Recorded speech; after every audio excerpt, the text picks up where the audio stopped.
Moje predgrađe Obrenovac je ove godine pogodila strašna nesreća, nažalost sa fatalnim posledicama.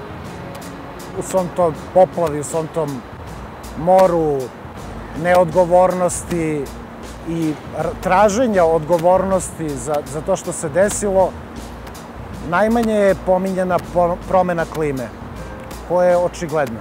Sigurno da je to najveći motiv da ove godine organizujemo konkurs Planeta Art, da pozovemo mlade umetnike od 16 do 30 godina, da svojim radovima pokažu svoju svest, pokažu svoje mišljenje o promeni klime koja nas je zadesila. Stvarajte da bi menjali, stvarajte da bi promenili nešto.